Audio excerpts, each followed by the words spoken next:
Boa noite a todos, obrigado pela presença desse curso de campo visual, a aula do Dr. Tiago Prata, né, onde convidou, organizou, idealizou esse excelente curso para falar de progressão campimétrica, né? A progressão ela é fundamental, o diagnóstico, né, e a progressão são dois momentos de decisão operacional no glaucoma.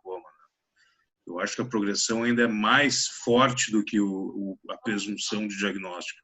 Então, essa aula tem um papel fundamental assim, para o que a gente já viu até aqui, para gerar subsídios decisórios que podem impactar muito o prognóstico e a vida do paciente. Tá? Então, vai lá, Tiago, boa aula, estamos aqui. Fábio, obrigado pela apresentação, pela introdução, tá? Deixa eu passar aqui. Tá certa a imagem aí, Fábio? Para mim está perfeito. A partir do princípio que tá tudo jóia.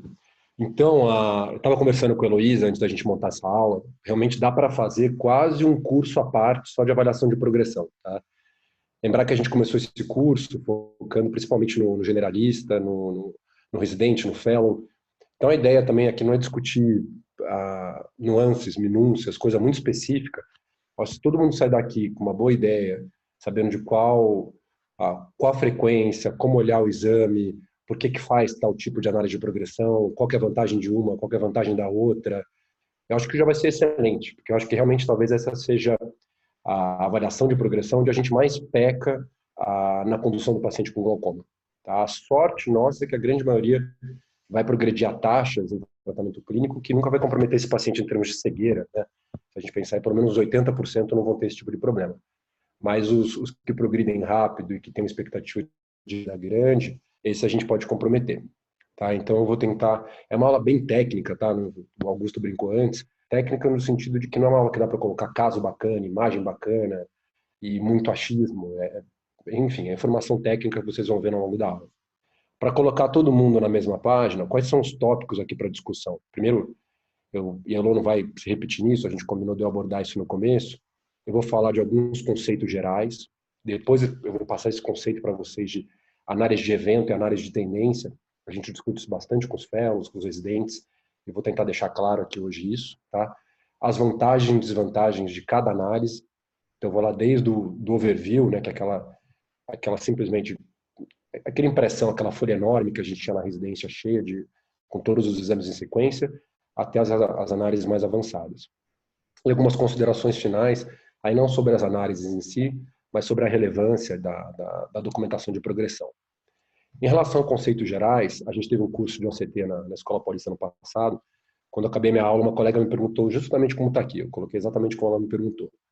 Poxa, vocês falaram bastante de OCT, né? A gente vai ter um curso agora, semana que vem, do Ale, do Alessandro, de OCT. Ela me perguntou, ainda vale a pena seguir glaucoma com campo visual? Acho que a gente se animou tanto na aula ali, ela falou, puxa, não vou mais fazer campo, né? Então é importante entender que não tem nenhum estudo hoje que mostra que você pode prescindir, seja da avaliação funcional, da avaliação anatômica na hora de conduzir, de acompanhar o teu paciente com glaucoma. Você tem que entender que o peso que você vai dar, ou a relevância do tipo de análise, a estrutural, funcional, ela vai ser maior a dependência do estágio que o teu paciente está. Onde a gente sabe que nos pacientes com doença mais inicial, você tem uma maior chance de detecção através de exames estruturais. Em pacientes com doença moderada para avançada, vai aumentando o peso, vai aumentando a relevância da avaliação funcional. Isso vem muito da natureza em relação a dano de estrutura e perda funcional, tá? Perda anatômica e perda funcional. A gente sabe que aqui nas fases mais iniciais, onde eu estou passando com a seta, aqui à direita, na parte superior, eventualmente você vai perdendo anatomia, vai perdendo camada de fibras, perdeu 15, 17, às vezes 20% da espessura em camada de fibras até o campo visual da sinal de vida aqui, ou seja, começar a perder. Tá? Isso sugere que, eventualmente, numa parte significativa aqui da doença, o campo não tenha tanta importância na detecção de progressão do que a avaliação estrutural. Eventualmente até tenha, só que na prática, trazendo isso para o Brasil, onde talvez mais de 20%, então vamos pensar, nem 20% dos pacientes que têm glaucoma sabem que têm a doença, os nossos pacientes já chegam todos aqui nessa região azul. A gente que trata glaucoma, nossos pacientes são todos perimétricos já, né? Então, nessa fase, o campo visual é tão importante quanto a avaliação estrutural com retinografia e OCT nessa fase azul, que é, enfim, 99% dos nossos pacientes no consultório para documentação de progressão, tá? Não estou falando de diagnóstico precoce. Essa é outra uma questão que veio, né? A gente falou tanto de 10-2, o Lucas deu uma baita aula bacana. Então ficou uma ideia assim, será que para acompanhar, então, não é melhor eu sempre alternar o 10-2 com 24-2 para acompanhar meu paciente? E vocês vão ver que eu não vou falar de 10-2 aqui, tá? Esse é um dos motivos. Então, primeiro, não, tá? Sempre não. Em alguns pacientes isso vai ser relevante. Faz mais de algumas décadas que a gente sabe que dá para ter perda central em fases iniciais do glaucoma, perda paracentral em fases iniciais. Ao longo do tempo a gente vem entendendo melhor o porquê isso. Mas tem que entender que a maior parte dos pacientes continua abrindo a doença no quadro inicial sem comprometimento paracentral, tá? Você vai falar, e naqueles em que lá no começo já teve perda paracentral? Quanto que eu vou atrasar a minha documentação de progressão, a detecção de progressão, por não estar fazendo 10-2? Lembra que eu estou pensando numa coisa prática, que você consiga fazer no dia a dia, né? Que você não fique sacrificando o teu 24-2 pelo 10-2. Então, quanto que você vai atrasar? Esse trabalho aqui, por exemplo, foi justamente para responder isso. Em pacientes com doença inicial, que já tinham perda central, quanto que você atrasaria a documentação de progressão? Alguma coisa em termos de tempo, de 7 a 9%. Pra você ter um exemplo, né? Claro que vai depender da taxa de progressão, mas alguém que está perdendo meio decibel por ano, se você estivesse acompanhando com 24-2 e não com 10-2, no 24-2 você ia levar mais ou menos 5 anos e meio para documentar a progressão central nesse paciente. No 10-2 isso ia cair 6 meses. Você é de 5 anos e meio para 5 anos. Então não quer dizer que você nunca vai documentar a progressão. Você vai ter um atraso, esse atraso é de 7 a 9%. Por isso que não justifica você sair fazendo 10-2 em todo mundo. Claro que a gente vai ter estratégias que vão incorporar as duas coisas, aí vai ser excelente, mas esse é um dos motivos de eu não comentar do 10-2 aqui na minha análise. O outro é que o Humphrey, até o presente momento, ele não tem tratamento estatístico dos dados que a gente obtém através do 10-2. É um dia triste no consultório, o dia que vem aquele teu paciente de 8 anos, com 18, 19, 10-2 para você não consegue nem abrir eles no computador, né? Impresso, então deve ser o caos. Você não tem muito o que fazer com aquilo, estou sendo super honesto. Você abre lá 19, 10-2, que o paciente... 19 exames diferentes. Como é que você faz a avaliação de progressão disso? É na unha, né? Então, eu vou me atentar a um outro padrão de análise aqui. Então, nosso padrão de análise na aula de hoje vai ser esse. Humphrey, a minha aula, Octopus na aula da Luísa, Cita Standard 24-2. Tá? Esse é quando eu falar de campo, a gente está pensando nisso aqui. Por fim, de conceito geral, eu vou falar bastante análise de evento e análise de tendência. Tá? Esse é um exemplo para eu tentar ilustrar. Vem aqui no canto esquerdo. Então, o que é análise de evento? Você pega um indivíduo, um objeto, uma métrica, né, uma medida, e compara a atual com aquela mais antiga que você tem, com aquela de baseline. Você sabe que essa medida tua tem alguma variabilidade inerente à medida em si, ao indivíduo, ao que for, e se o exame atual tiver mudado, extrapolando qual seria a flutuação esperada, a variabilidade, você fala que teve progressão. Tá? Então aqui na esquerda aparentemente não teve, aqui na direita aparentemente esse menininho cresceu. Então, na análise de evento aqui na direita indica que teve uma progressão, ele cresceu. Aqui taxa, eu não sei. Né? Aqui velocidade, eu não sei, mas ele cresceu. Agora, imagina que você tem mais informação. Normalmente, a gente vai ver depois, as custas de mais tempo de acompanhamento. Mas você não teve só 2 medidas, você tem 5 medidas, por exemplo. Então, você pode continuar fazendo a tua avaliação de evento, ou seja, pegar o baseline e comparar com o atual, mas você pode eventualmente, não desprezar todas as informações que você teve no meio do caminho, né? E, em função do tempo, fazer uma análise de tendência. Aqui, no caso, é a altura do menininho, né? Então, nós vamos ter uma taxa aqui. Então, não é mais uma coisa dicotômica se mudou sim ou não. Mudou, ok, sim, a que taxa, a que velocidade. E é totalmente diferente se a gente imaginar um paciente de glaucoma, os dois estão progredindo, mas um está perdendo 8% do VFI ao ano, e se você não fizer nada, vai ficar cego nos próximos 5, 6 anos, e um outro paciente está perdendo 0,6 ao ano. E ele tem 88 anos, e eventualmente você não vai fazer nada para ele. Você vai mandar ele voltar daqui a 6 meses com o campo, e os dois estão progredindo. Tá? A direita, análise de tendência, a esquerda, análise de eventos. Quais são as formas, então, da gente fazer análise de progressão no Humphrey, né? A gente pode fazer análise subjetiva, análise de eventos e análise de tendências. A análise subjetiva é overview, eu vou mostrar para vocês, mas é aquilo que eu era na minha época da residência, né? E que realmente, quem não tem aparelho no consultório, às vezes continua fazendo isso. Porque o paciente faz num lugar, depois faz em outro, você até pede, pô, por favor, imprimir análise de progressão, mas não vem, você continua fazendo overview, tá? A análise de eventos, onde você compara o exame atual com o exame do baseline, e a análise de tendências, onde você vai ter taxa de progressão, no caso do Humphrey, no GPA, em percentual ao ano, a mudança do percentual do VFI ao ano. Vamos falar primeiro do overview, né?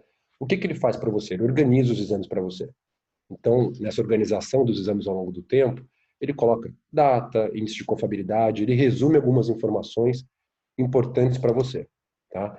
Mas a detecção de progressão, saber se mudou ou não, é subjetiva. É você que vai dizer se mudou ou não. Então, por exemplo, tem 54 pontos, você vai ter que ir olhando nesses vários exames os 54 pontos e ver se as coisas mudaram ao longo do tempo.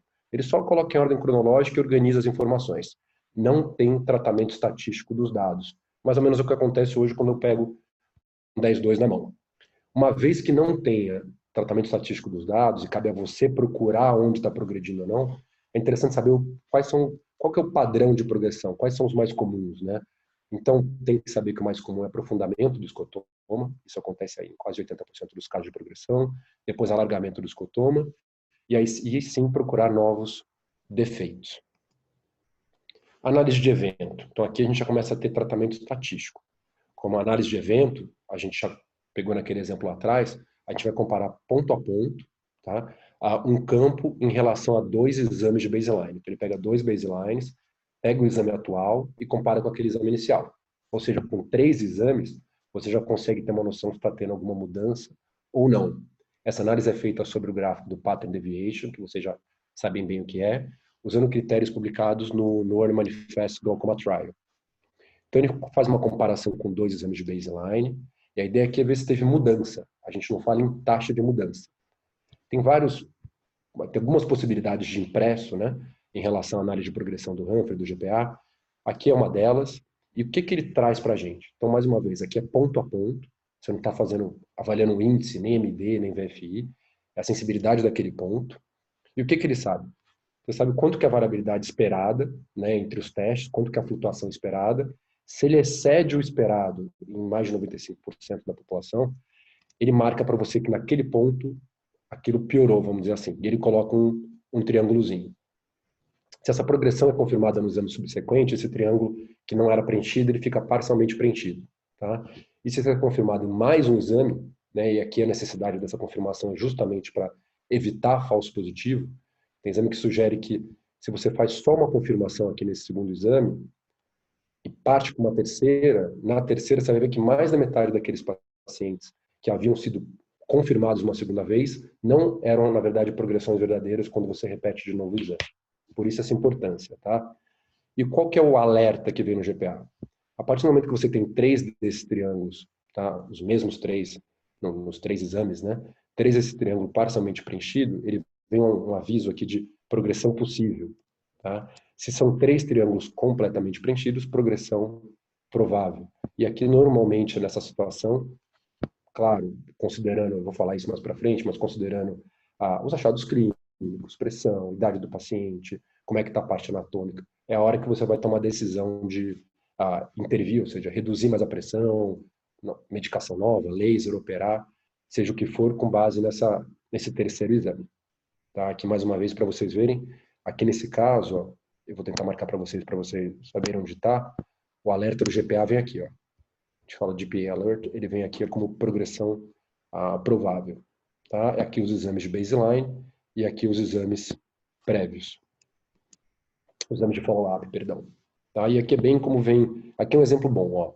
Então, aqui nessa primeira linha, esse paciente ele foi identificado, alguns pontos com progredindo uma primeira vez foram identificados. São esses triângulos não preenchidos. E aqui não tem informação em relação à progressão, ó, não detectada. A partir do momento que alguns desses pontos são confirmados, você vê que eles passam a ser parcialmente preenchidos, como já vem o alerta de possible progression. Num terceiro exame isso é confirmado, né? E aí esses triângulos ficam totalmente preenchidos. Como tem 3 ou mais, vem como likely progression. Como é que funciona a combinação de programas e estratégias aí no GPA, né? Nessa análise de eventos, ele aceita tanto 24 quanto 32. Se tiverem os dois, ele vai combinar e vai analisar todos como 24-2. tá? Dá para você, e você deve, escolher o seu baseline, porque muitas vezes você vai ter que resetar o seu baseline. Então, imagina um paciente que vinha progredindo com 30, ele fez 5 exames mostrando que teve progressão, você faz uma trabeculectomia, ele cai para 10, você reseta o baseline desse paciente e segue a análise de progressão. Não só com intervenção de glaucoma, um paciente com uma catarata significativa, faz a FACO, ele vai mudar o limiar de sensibilidade dele e você, mais uma vez, reseta o baseline desse paciente. O que não dá para combinar no mesmo exame, numa mesma análise, é CITA Standard e FAST. Então, se você seguia com CITA Standard, você continua seguindo todos com CITA Standard. Se você seguir com CITA FAST, o ideal é que você siga com CITA FAST depois daí.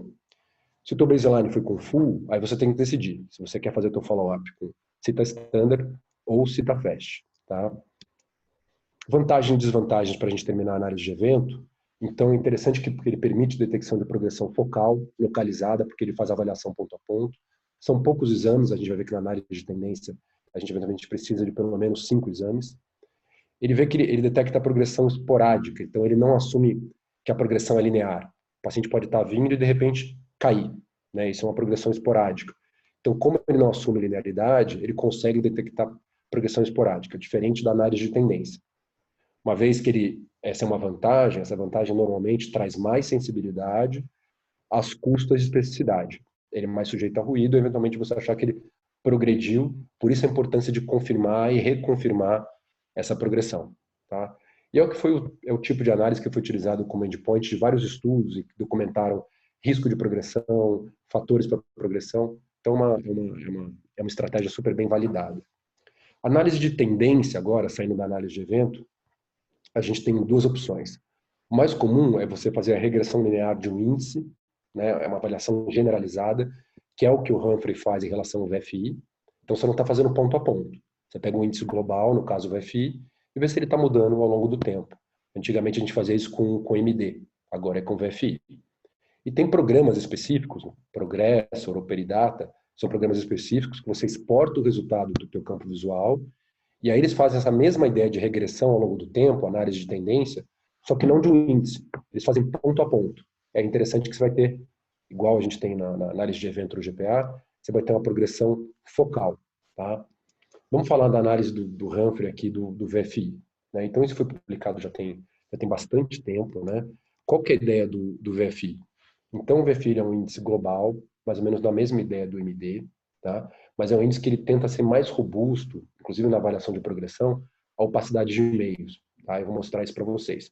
Ele é uma média ponderada, não é uma média aritmética simples, tá? Uma média ponderada de todos os pontos. Esse valor de sensibilidade ele vai ser ajustado, corrigido para a idade. E por que ele é ponderado? A gente vai dar mais peso para os pontos, mais ou menos o que acontece com o MD, tá? Mas são pesos diferentes. A gente dá mais peso para os pontos centrais, menos peso para os pontos periféricos, tentando seguir mais ou menos o que a gente tem de representação cortical da sensibilidade retiniana. E esses pontos, ele vai trabalhar no VFI com pontos que são identificados como alterados no gráfico Pattern Deviation. Por isso que, eventualmente, ele é menos influenciado por opacidade de meios.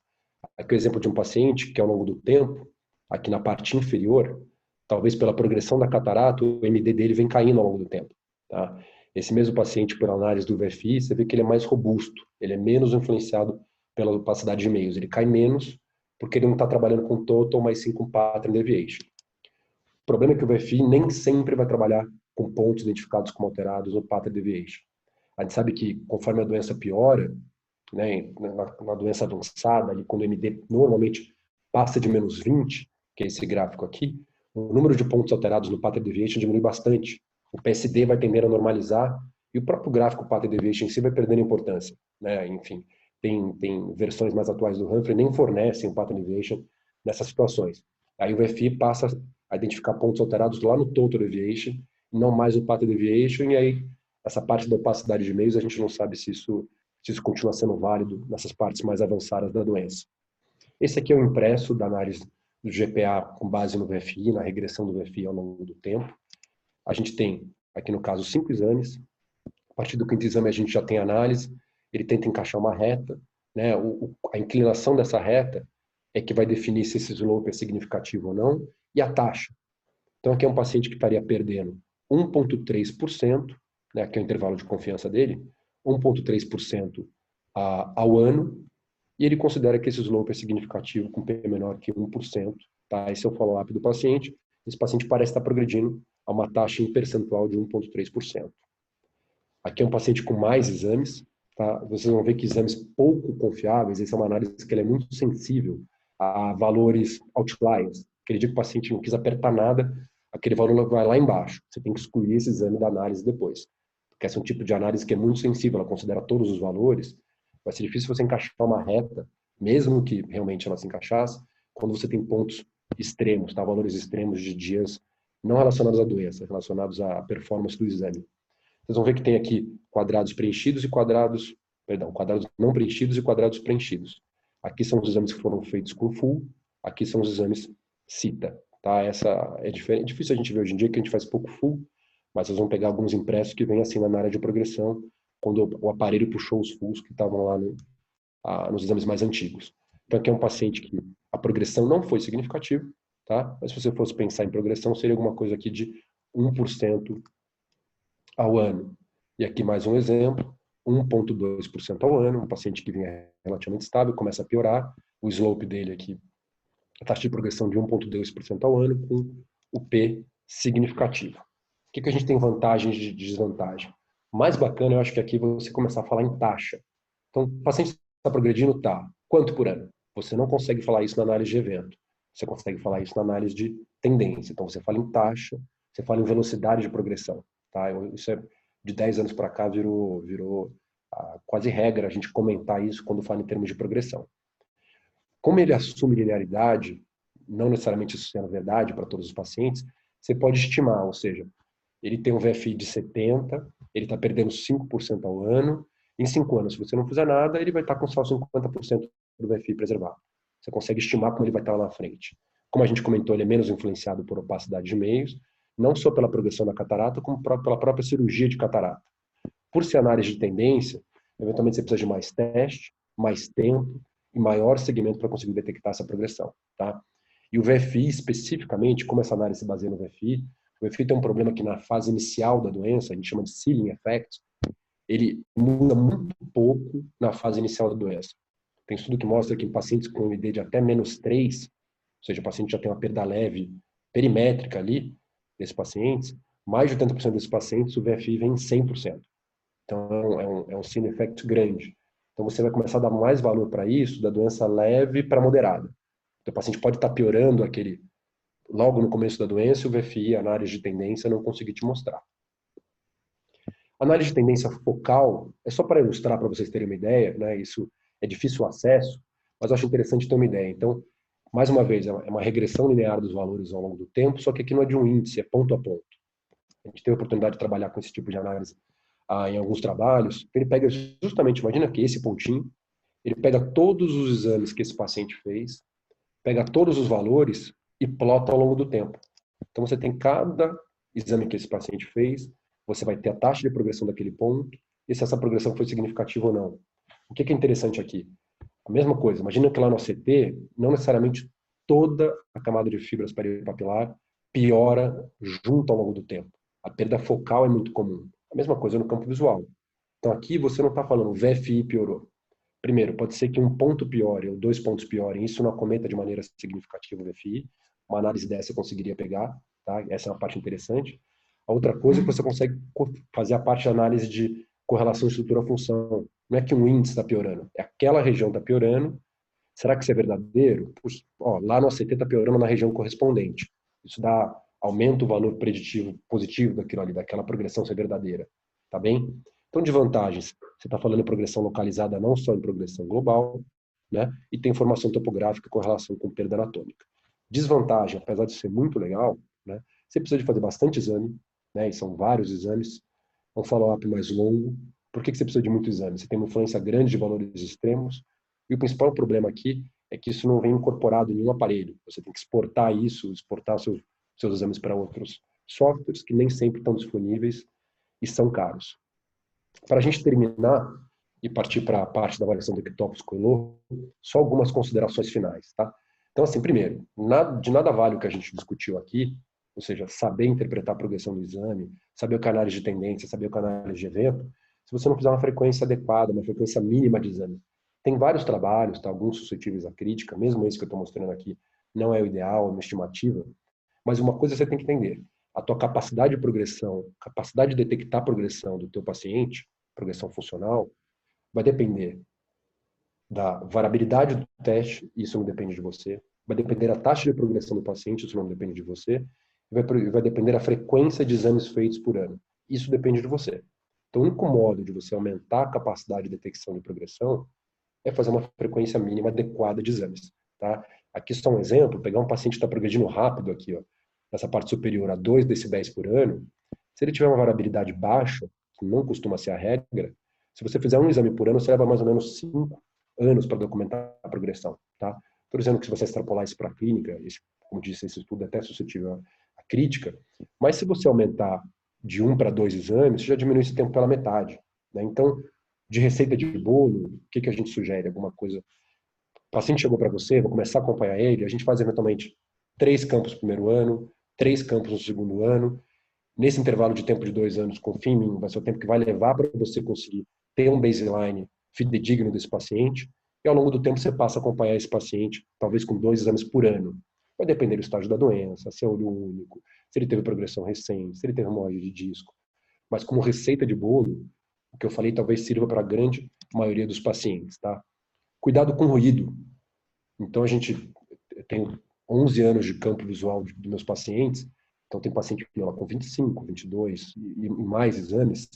É muito comum isso aqui, né? Então, eventualmente, esse paciente estava progredindo, você acha que é progressão, você repete e ele volta lá para cima. Isso acontece muito. Ele já é um paciente que tem uma variabilidade maior. Então, lembrar pacientes com doença avançada, os estudos sugerem que aqueles com doença avançada, pacientes com déficit cognitivo, esses pacientes eles têm uma maior variabilidade teste-reteste. Então, realmente, você vai fazer uma vez, faz 2 vezes, cuidado com o falso positivo. Confirma 1, 2, 3 vezes se necessário, vai ver como está a pressão, vai ver o ACT, antes de mudar a conduta num paciente como esse. Tá? Lembra que o tempo joga a nosso favor. Né? O Augusto gosta de brincar, acompanhar glaucoma é correr atrás de uma tartaruga. Então, cuidado para não se atropelar aqui. Então, dá tempo dele voltar, não precisa ser no dia seguinte repetir o campo. Ele pode repetir algumas semanas depois. Não pode ser um ano depois, né? Mas ele pode repetir algumas semanas depois, tá? Lembrar que nem sempre a gente vai conseguir fazer a frequência do exame que a gente gostaria para todo mundo, mas tem um perfil de paciente que é mais propenso à progressão. E aí a parte clínica, você tem que saber isso na prática. Você tem que saber que eventualmente o mais idoso tem mais risco de progressão, os negros, aqueles com córnea mais fina, os automíopes, né? É um grupo que cada vez mais vem se mostrando como um grupo de maior vulnerabilidade ao dano mecânico no glaucoma. Os pacientes, a variação da pressão, se bem que você vê que eu coloquei a pressão mais para baixo aqui, justamente porque em olhos controlados, com pressões ali de 18, 16 para baixo, a pressão parece perder um pouquinho da importância. E outras coisas, pseudodisfoliação, coronariedade sistêmica, esse é um paciente que você vai ter que ver mais de perto e fazer mais exame. Para a gente terminar, acho que tem que ter isso em mente. Todos estão progredindo. Então, todo o teu paciente de glaucoma, que você seguir longitudinalmente, todos estão perdendo alguma coisa. Inclusive os que não têm glaucoma, né? Só que a taxas diferentes. Então, a arte da coisa é justamente identificar os progressores rápidos, que são poucos, né? Talvez alguma coisa de 7% no primeiro ano em pacientes não tratados, tá? Com glaucoma de ângulo aberto. Como esse aqui na CEP. Então, a arte é identificar quem que é o progressor rápido, identificar rápido, de um modo que você consiga interferir na evolução da doença dele e preservar a doença dele até o fim da vida, a visão dele até o fim da vida. Obrigado pela atenção de vocês.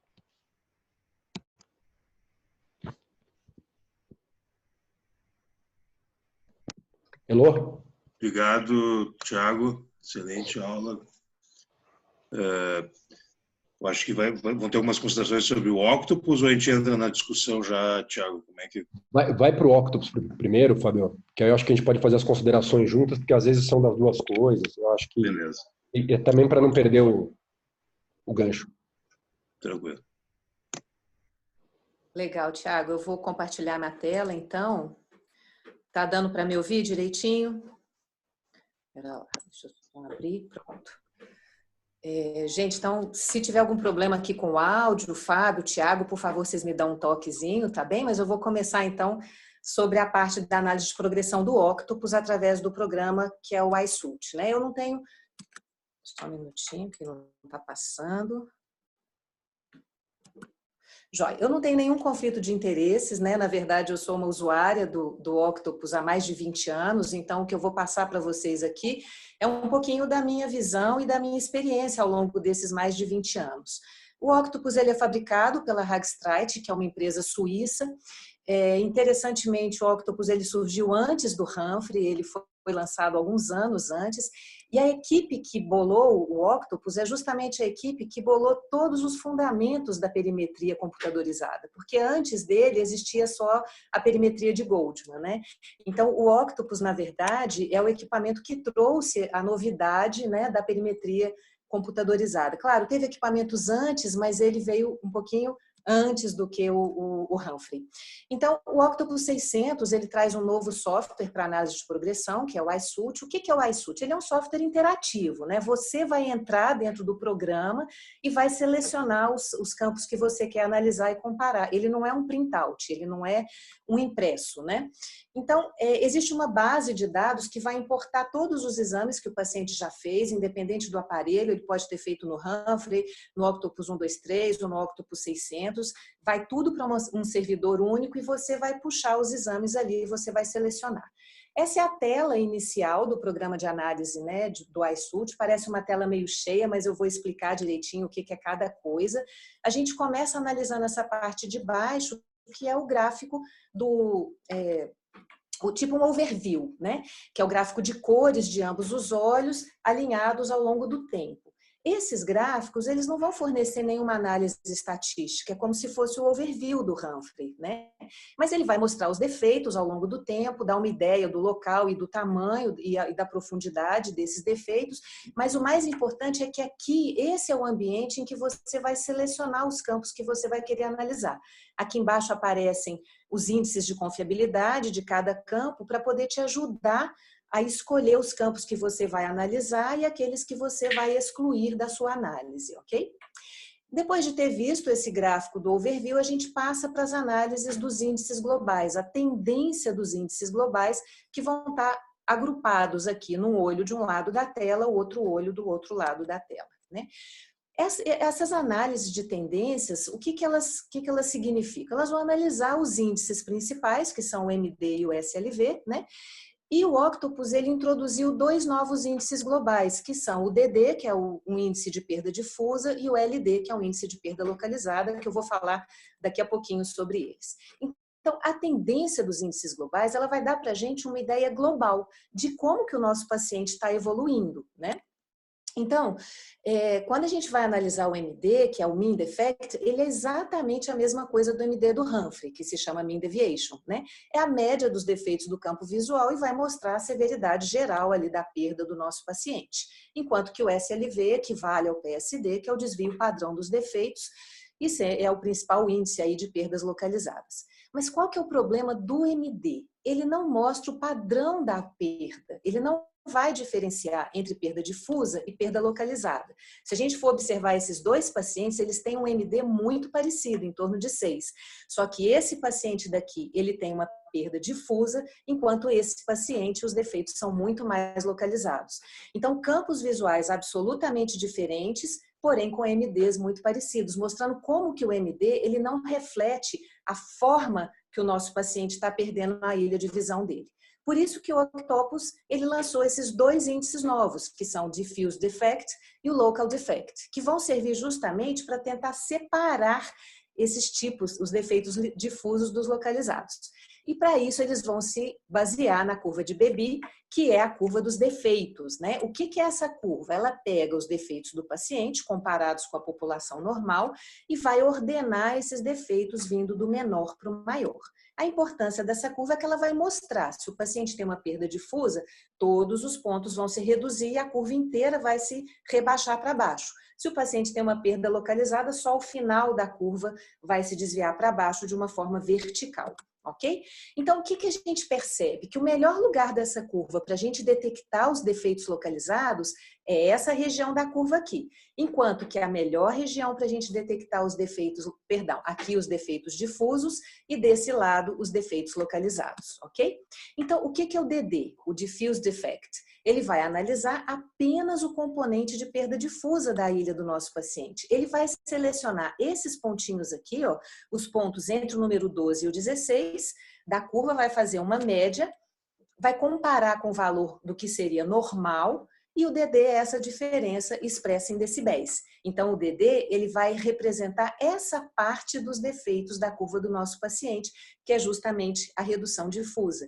Enquanto que o LD é o complemento dele, vai mostrar as perdas localizadas do nosso paciente, né? Então, ele é a média dos desvios já nessa região da curva, do ponto 14 até o ponto 59, e ele também vai ser expresso em decibéis, ok?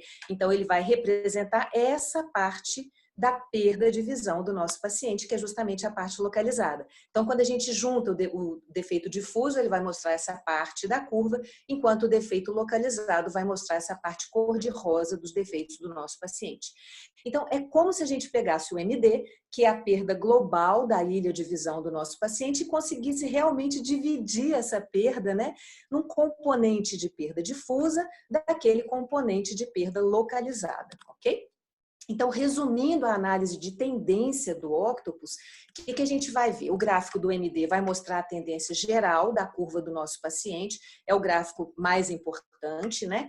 O DD, ele vai separar essa progressão da parte difusa da perda do nosso paciente, enquanto que tanto o SLV e o LD vão mostrar a perda localizada. E é muito interessante que esses dois gráficos, eles são muito correlacionados. Apesar da forma diferente de cálculo de cada um, eles representam exatamente a mesma coisa, que é a perda localizada do nosso paciente. Então, quando a gente faz essa análise, rapidamente a gente consegue ver se o nosso paciente está progredindo e de que forma que essa progressão está acontecendo. Se ela está sendo mais de forma difusa ou mais de forma localizada, ok? Quando a gente olha com um pouquinho mais de detalhe do nosso gráfico do MD, ele dá algumas informações interessantes. Essa zona cinza é a região de normalidade, o ideal é se a gente conseguisse manter o nosso paciente nessa zona cinza. Essa linha é a linha da deficiência visual séria, que é quando o paciente já perde 15 decibéis da ilha de visão dele, enquanto que a linha de 25 decibéis já é a linha de cegueira legal. Então, a gente tem que tentar fazer todo o esforço para não deixar o nosso paciente cruzar essa linha aqui, né? E muito mais não deixar chegá-lo tadinho no fundo do poço, né? E para cada um desses 4 gráficos é feita uma análise estatística com esse símbolozinho que vai nos mostrar qual que é a chance dessa mudança ser real, dela não ser devida só ao acaso, né? A chance desse defeito acontecer numa população normal. Então, se aquele gráfico está mostrando uma piora, ele vai mostrar esse triângulozinho vermelho virado para baixo. Se esse gráfico está mostrando uma melhora, o triângulo vai ser verde virado para cima. E se esse gráfico está apenas flutuando, vai mostrar um losango amarelinho. Ok? Então, é interessante que cada gráfico também consegue mostrar a progressão em decibéis por ano. Então, por exemplo, esse meu paciente está progredindo numa taxa de 1,9 decibéis por ano. A gente sabe que uma taxa maior do que 1 decibel por ano já tem um potencial de levar o nosso paciente para cegueira em alguns anos, tá bom? Então, é interessante que esse gráfico nos mostra se a nossa vaquinha está indo para o brejo, mas também mostra a velocidade com a qual ela está se encaminhando para esse brejo, ok? Bom, no entanto, gente, muitas vezes a progressão ela acontece só numa pequena região do campo visual. E essa região ela não tem tamanho suficiente para modificar os índices globais. Ela não vai impactar na minha análise de tendência dos índices globais. Então, o Octopus faz também uma análise mais detalhada, buscando uma progressão focal em áreas determinadas do nosso campo visual. Então, o iSUT ele segue o seguinte raciocínio, ele vai refinando essa análise progressivamente. A gente começa com uma análise global da progressão, que é a tendência dos 4 índices, depois a gente passa para uma análise em clusters, que seria a análise das regiões do campo visual, e por fim a gente pode fazer a análise ponto a ponto através do gráfico polar. Então, a análise em clusters, o campo visual ele é dividido em 10 áreas, em 10 grupos, né, que seguem a distribuição da camada de fibras nervosas, 5 grupos no hemicampo superior, 5 grupos no hemicampo inferior, e para cada área é calculado um MD, ou seja, um desvio médio ali, né? E o que cada número significa nesses clusters, né? Cada número é o MD, é o defeito daquela área. A gente tem que lembrar que no Octopus os defeitos vêm sem sinal, ok? Então, quanto maior o número, maior é a depressão daquela região do campo visual. Se fosse no Humphrey, isso aqui estaria, por exemplo, grafado como menos 19, mas no Octopus é um pouquinho diferente, né? Ele mostra também que a área clara com essa cruz é uma área normal, onde a possibilidade de doença é muito pequena. A área em negrito, ela é uma leve indicação de doença, com P em nível de significância de 5%, enquanto com uma área com negrito é uma forte indicação de doença com um P aí menor do que 1%. E ele mostra também que quanto mais escura é a área, mais profundo é o defeito. Se a gente quer analisar se cada área está progredindo, a gente vai passar para o Cluster Trend, que mostra quantos decibéis cada área piorou ao longo do tempo em relação ao baseline. Então, ele vai grafar para a gente também a chance daquela área estar progredindo através desses sinais. Piorou? Triângulos em vermelho para baixo. Está melhorando? Triângulo virado para cima, verde. E se aquela área está apenas flutuando, aquele losangozinho amarelo. Nas áreas que já perderam a visão, ou seja, que já está aí, né, com 25 decibéis de defeito, aparece como esse símbolozinho pretinho. Existe o Cluster Trend absoluto e o Cluster Trend corrigido. O que é o Cluster Trend corrigido? Ele remove as perdas difusas, ele tira das análises, ok? Eu não gosto muito de usar o Cluster Trend corrigido, por quê? O objetivo dele, na verdade, é a gente eliminar o efeito de uma eventual catarata que tenha surgido nesse período de análise. Mas, por exemplo, um paciente pseudofásico ou um paciente que a gente sabe que não desenvolveu catarata, isso não faz sentido. Na realidade, você fazer essa correção, você vai tirar o componente de progressão difusa do próprio glaucoma. E aí você vai acabar tendo muito falso negativo, o Cluster Trend vai deixar de mostrar uma região que realmente está progredindo. Okay? E para terminar, a gente pode fazer a análise ponto a ponto, que é feita através do gráfico polar. A gente tem que lembrar que no glaucoma os defeitos do campo visual aparecem invertidos com os defeitos da camada de fibras nervosas.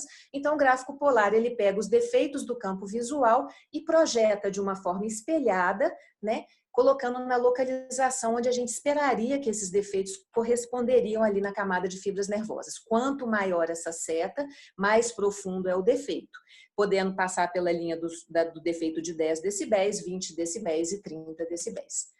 Se a gente quer saber se cada ponto está progredindo, a gente vai para o Polar Trend, que vai analisar a progressão no gráfico polar. Vai mostrar se teve uma mudança ponto a ponto. Cada linha vermelha vai mostrar que houve uma piora naquele ponto, cada linha verde vai mostrar que houve uma melhora, e quanto mais comprida essa linha, mais aquele ponto mudou, mais ele piorou ou mais ele melhorou. O grande problema do Polar Trend é que cada ponto pode ter uma flutuação normal grande. Então, a piora ou a melhora naquele local pode não ser real. E aí é um gráfico que pode ter um pouco mais de falso positivo. E ele também não dá significância estatística dessas mudanças. Cada médico vai ter que fazer a sua avaliação subjetiva do gráfico. É diferente do Humphrey, que coloca aquele triângulozinho que o Tiago explicou em cada ponto, mostrando se aquela mudança tem uma relevância estatística. Aqui o Polar Trend não faz isso, né? Então aqui é um exemplo de um paciente meu mostrando o gráfico polar dos dois olhos, cheio de linhas vermelhas, algumas linhazinhas verdes. É difícil de eu falar se esse paciente está progredindo. Quando eu vou para análise em clusters, a análise me mostra que não está tendo progressão em nenhuma área do campo visual. Então, para finalizar, gente, o ideal é a gente combinar todas as análises, né? E tentar interpretá-las de acordo com os exames estruturais e com todos os outros dados clínicos do nosso paciente. Mas independente de tudo que os equipamentos nos fornecem, todos esses programas de análise de progressão, a gente nunca pode abrir mão do nosso julgamento clínico, ok? Era isso, pessoal. Muito obrigada. Muito obrigado, Heloísa. Antes de passar para o Tiago, uma pergunta aqui da doutora Vilma. Se na análise de tendência do Humphrey há uma taxa de piora com desvio padrão. Se no Octopus não tem desvio padrão. Pelo que eu vi, ele tem uma taxa de flutuação, né, embaixo. Isso, ele tem a taxa de flutuação. Ele não mostra o desvio padrão, ele mostra a flutuação do paciente em decibéis por ano. Excelente. muito, muito boa aula mesmo. A gente que tem menos contato com o Octopus é sempre um brinde, assim, ver tuas aulas e até vontade, né, de tomar tudo aqui, porque realmente é muito bom mesmo. Fica com a gente aqui. Tiago, tivemos duas perguntas, Tiago, na questão do novo baseline, né, de resetar o baseline.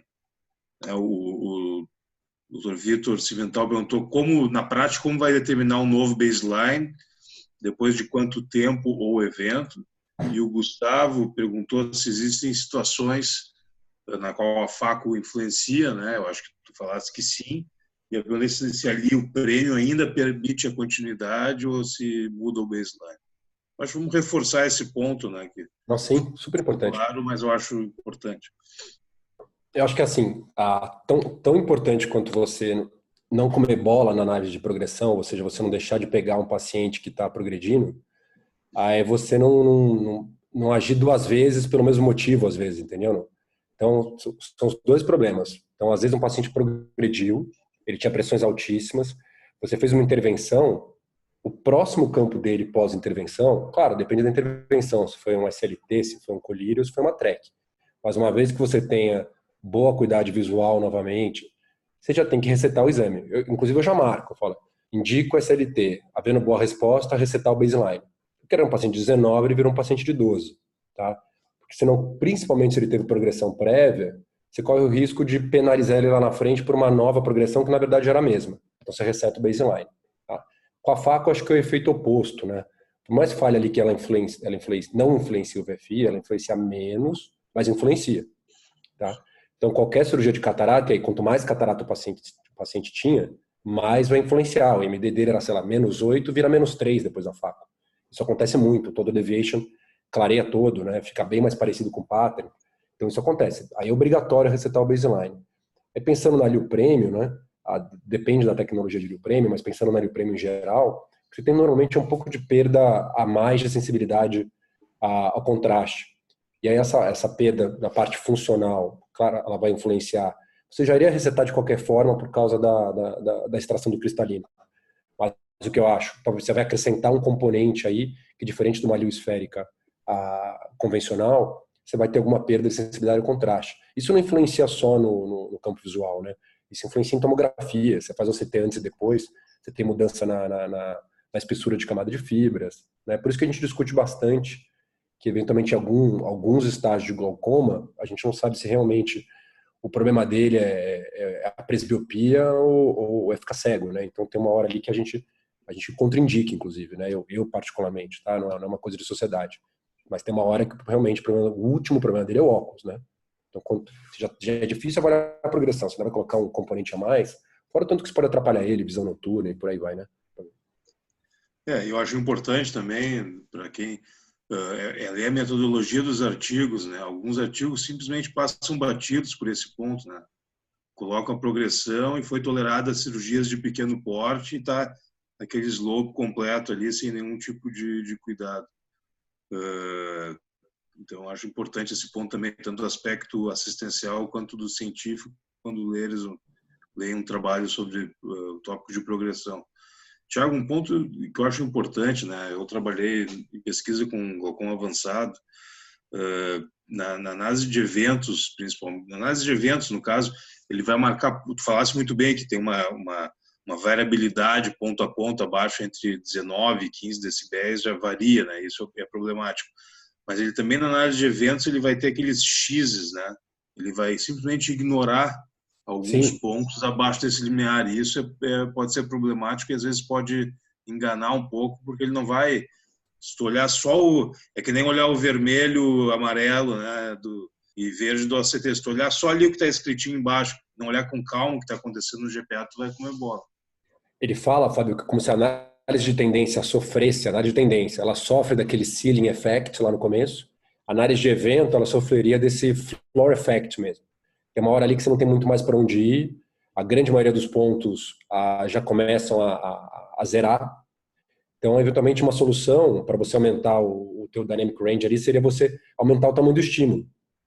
Mas aí você se perde totalmente. Você vai para o estímulo 5, você já não tem mais banco de dados, o jeito da análise. Eu acho, assim, agora é uma visão minha, né? A nossa capacidade de acompanhar o glaucoma avançado é muito ruim, ainda hoje. Eu sei que você tem trabalho nessa linha, pensando em análise Não, mas estrutural, mas seja análise estrutural qual for, a retinografia, campo visual, eu me acho bem aquém do que eu gostaria de ser para avaliar aquele paciente com escavação total, campo tubular. Hoje eu atendi alguns pacientes assim, e que são os que a gente tem visto nessa crise, são esses, né? Esses que vêm quase mês sim, mês não. A gente é bem... A variabilidade é enorme. Aí você fala, repete, por favor. Aí aquele ponto que estava 20 virou 8, ele volta para 23. E você jurava que era progressão. Então a gente tem sorte que a doença joga um pouquinho do nosso lado. Normalmente a gente acaba setando uma pressão bem baixa nesses olhos e vai se virando, né? Mas eu acho super difícil, tá? Não acho que vai mudar muito. Acho que o problema não é o central ou periférico. É a variabilidade do paciente nesse estágio da doença. Ele tem flutuação intrateste, que dirá teste e reteste, né? Tiago, antes queria agradecer sua aula e a aula da Heloísa, foram perfeitas, assim, as duas, uma completando a outra.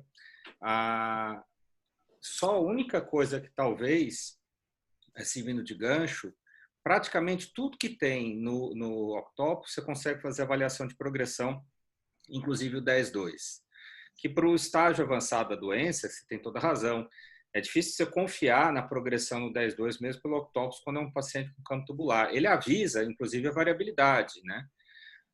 Né, Luiz? Ele tem esse cuidado. Agora, a progressão do 10-2 daquele paciente que não está no fim do poço, quer dizer, aquele paciente que tem uma alteração central e tudo, e que o Humphrey não te ajuda nada, é só um overview que você faz, você consegue ver na avaliação de progressão, com todos aqueles gráficos que a Heloísa colocou, com exceção, lógico, do cluster do polar, você consegue ver com 10-2, isso é excepcional. E uma coisa que parece assim que esse curso é absurdamente bem patrocinado e a Humphrey e a Raikstraat está dando rios de dinheiro para a SPG, nós não estamos ganhando lufas deles, viu? Inclusive o nosso conflito de interesse é literalmente zero, que é zero de patrocínio de qualquer empresa que vende campo visual. Tá? Mas se a Heloísa quiser completar a experiência que ela tem com progressão com 10-2, acho que é interessante, porque isso é um artifício bacana. Eu sei que o Thiago às vezes passa raiva e pega os dados e põe numa planilha de Excel, né, Thiago? Porque E roda análise de regressão, de raiva, só para ver. Porque para pelo menos fingir que eu estou fazendo alguma coisa, né? Porque você fica olhando aquele monte de ponto lá, pelo menos regrediu o MD ao longo do tempo. O Augusto, eu concordo plenamente com você. Na hora que a gente vai selecionar os campos para fazer a análise, já tem um lugarzinho para você selecionar assim, ó, campo com a estratégia com o programa tal. Você quer comparar só G com G, você quer comparar só programa M com programa M, só 10-2 com 10-2, ou seja, é uma coisa que realmente a gente tem isso no Octopus e que não tem essa possibilidade, né, aí no Humphrey. E uma coisa muito interessante, ontem eu estava conversando com o Dr. Felício, a facilidade do paciente conseguir fazer os exames, né, no Octopus tem sido, parece que é melhor, né? Quem tem essa experiência com os dois equipamentos fala um pouquinho disso, né? As próprias técnicas veem como é que o paciente sofre um pouco mais. Todo com o Humphrey, com o Octopus, né? Ele é bem mais amigável para o paciente. Todo paciente meu que era usuário frequente do Humphrey tinha pesadelos com o Humphrey. E quando ele fazia o Octopus, mas é isso daqui? É isso daqui. Então, assim, tem uma aderência muito mais fácil, né? Eu tenho nos dois, eu tenho em 2 hospitais Humphrey e tenho Octopus. Sinceramente, tem coisas que eu prefiro no Octopus, tem coisas que eu prefiro no Humphrey. Eu não consigo falar assim, esse é com certeza bem melhor que aquele. Agora, uma das coisas bacanas é o seguinte, para você ter acesso ao exame no seu computador e análise do seu computador, Octopus, a Humphrey, até onde eu sei, você tem que comprar o fórum. O Octopus, ele vem de fábrica já esse programa em todos os computadores que você vai usar. E ele funciona offline, então você não precisa estar com o computador ligado para ter acesso ao programa, né? Essa é uma das vantagens que tem também. Eu acho que isso aí devia ser mais fácil de usar, você ter acesso ao programa. Eu realmente não entendo a dificuldade que as AIs têm de disponibilizar isso, a não ser vendendo software que te permite enxergar no computador o que você já viu no aparelho. É uma coisa meio sem pé nem cabeça, né? Essa facilidade da gente navegar, né, pelo programa de análise, você clica aqui, muda aqui, você vai mudando todas as análises ali na hora, né? E interessante você poder puxar os campos também do Humphrey e os campos antiquíssimos lá do Octopus 1, 2, 3, quer dizer, você não perde nada do passado do seu paciente, né? Isso é muito legal, é um ambiente fácil de você fazer a análise do seu paciente. Eu acho que pegando o gancho do fórum, pessoal, e se alguns outros dessa mesa virtual, doutora Vilma, que estivermos escutando, aquilo que tu comentasse no começo, Augusto, da questão da correlação estrutura-função que o fórum oferece, né? Eu acho que se algum de vocês tem experiência com isso, eu acho que interessante também, né? Essa correlação estrutura-função que ele dá na própria tela do fórum. Tiago, vocês usam na escola? Na escola, sim, mas o que eu ia chamar, a correlação de estrutura e função é importante, mas é que se a gente fala só correlação de estrutura e função, parece que a gente está falando de artigo, né? Então, às vezes os meninos vêm falar, olha, parece que piorou no campo no mesmo lugar que piorou no CT, né? E a gente gosta de perguntar, assim, como é que tá a pressão? Como é que estava a pressão? Qual que é a cora desse paciente? Né? Qual que era a taxa de progressão prévia dele? Ele fez alguma cirurgia? Ele tem usado colírio? Que medicação que ele está? Quantos anos ele tem? Você tem 200 anos. Putz, manda embora, né? É o olho único. Então, acho claro que a parte de correlação de estrutura e função é importante, à medida que eu gosto muito da parte topográfica, assim, você dá muito mais valor, acho que alguém perguntou isso aqui, mas muito mais valor quando aquela progressão nasal superior é acompanhada de aparentemente uma piora no ACT, na região temporal inferior. Isso dá mais valor, tem trabalho que reforça isso para você. Mas eu acho que eu gosto de ver tudo junto, entendeu? Eu gosto de ver como é que foi a pressão, se é um paciente que já tinha um histórico ruim, já usa um mau usuário de colírio. Porque, vamos pensar, na maioria das vezes, se de cada 100 pacientes você falar nenhum deles está progredindo, naquele dia, você acerta em 95. Por isso que eu sou muito cuidadoso em cravar a progressão. Se você fechar o olho e falar ninguém está progredindo o que veio aqui hoje, você vai acertar em 95% das vezes, se estiver tratando as pessoas, né? Por isso que eu acho que cravar uma progressão, eu sou muito, assim, eu gosto, por isso que eu queria passar essa ideia para o pessoal, entendeu? Do tipo, o pessoal da saída. Tu tem toda a razão, e os princípios se aplicam também para o ACT, né? Para o GPA. Mesma coisa. O ruído, o sinal. Às vezes, se você muda um ou dois exames, tu vai ter a significância alterada, né? Então, a vantagem do campo é que tu pode ter um GPA de muito, muito tempo, né? O ACT, o GPA, tu tem que, às vezes, selecionar os exames, ele te limita a 8, mas eu concordo, eu acho que a parte clínica é sempre soberana, não adianta tu olhar o número, até porque ele vai ter que ter uma reprodutibilidade da reprodução, uma consistência para se mostrar real, né? Fábio, desculpa interromper, posso fazer uma pergunta? Claro. Tiago, Heloísa também, uma região que a gente fala muito hoje em dia sobre avaliar a região dos 10 graus centrais, né? E uma região que acaba sendo relegada, acaba sendo a região nasal do disco óptico e temporal do campo visual. A gente no passado o campo visual até avaliava principalmente com 32 mais alguns pontos na região temporal. Hoje em dia a gente praticamente não usa isso, mas tem vindo cada vez mais literatura, principalmente da parte estrutural, mostrando a relevância dessa parte nasal do disco. Na prática de vocês, qual que é o limiar para vocês? Ou pedir em 32, ou partir para o Goldman? Como que vocês veem isso? Lucas, eu acho que esse bolo de evidência que vem vindo em relação à parte estrutural veio justamente por causa dos estudos funcionais, né? A gente tem os estudos funcionais de 10, 15 anos para trás, mostrando que mesmo naqueles casos em que você aparentemente já não está tendo mais informação ali no 24/2, se você abrir o campo e for olhar na região temporal, você tem não aquele remanescente lá longe, mas você já tem um remanescente temporal ali que é capaz de te dar alguma informação em termos de sensibilidade. Então, eu sei que isso existe. eu acho que faz sentido examinar, mas fazendo meia-culpa, eu particularmente dificilmente vou para essa parte. Tá? Eu acho que deveria. Agora, na parte anatômica, vai ser mais fácil.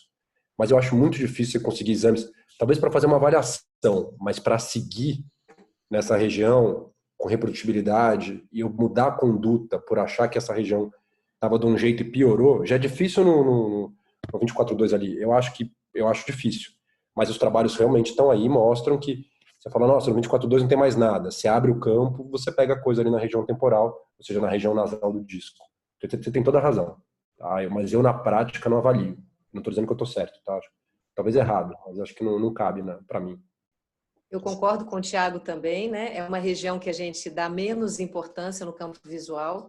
Como eu trabalho com Octopus, que trabalha com os 30 graus centrais, o programa G ele tem mais pontos do que o 24/2, né? Pontos de testagem nessa região nasal.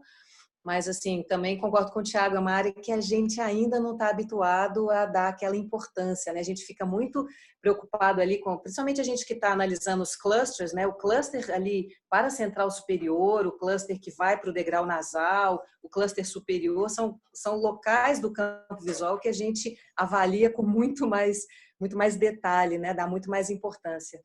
Mas é isso. Obrigado.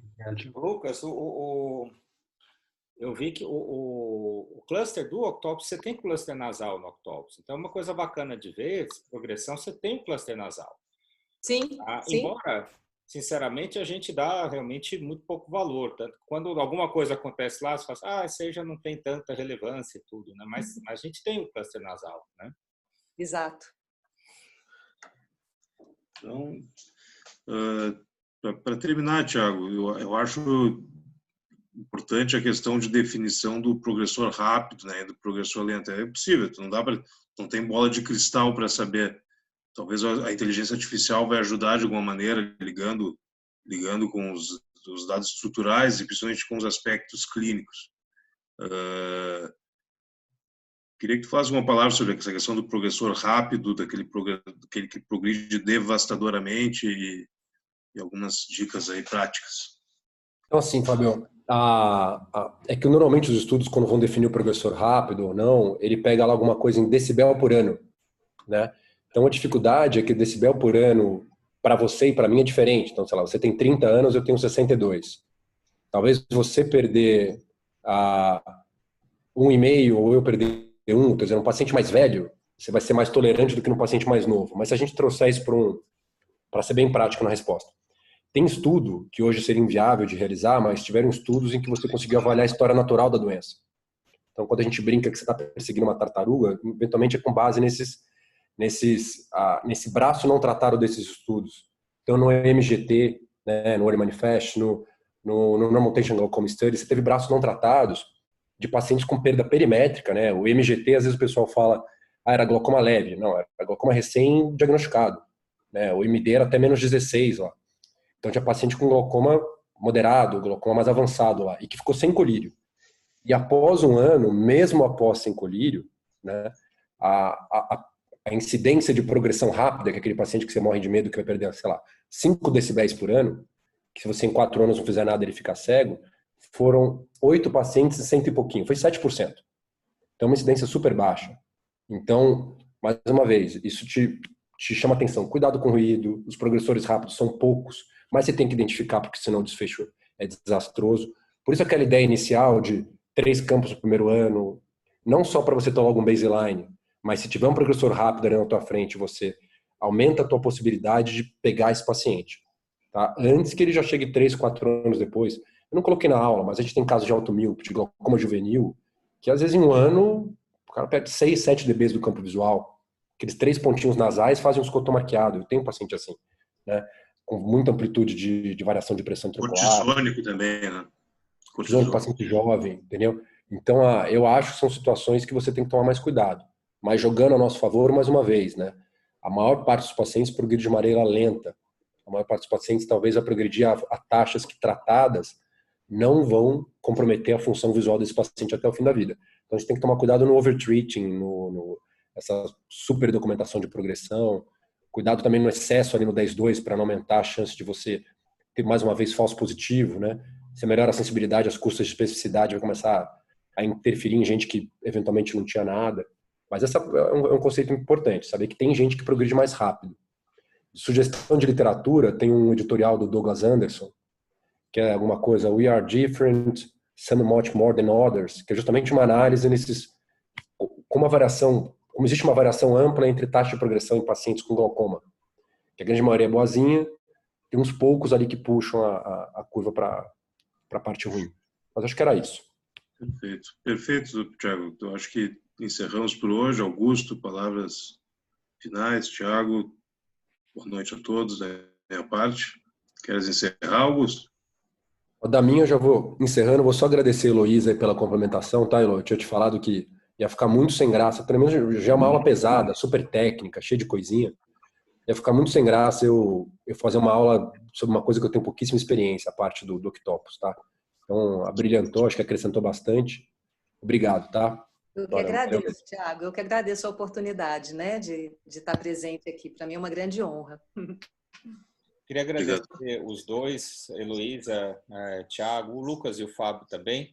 A Vilma, que assistiu a aula, a Vilma falou uma coisa super importante, que às vezes a gente tem todo esse esforço e o paciente cada hora chega com o campo visual feito em algum lugar diferente e perde a oportunidade de ver se está tendo progressão ou não.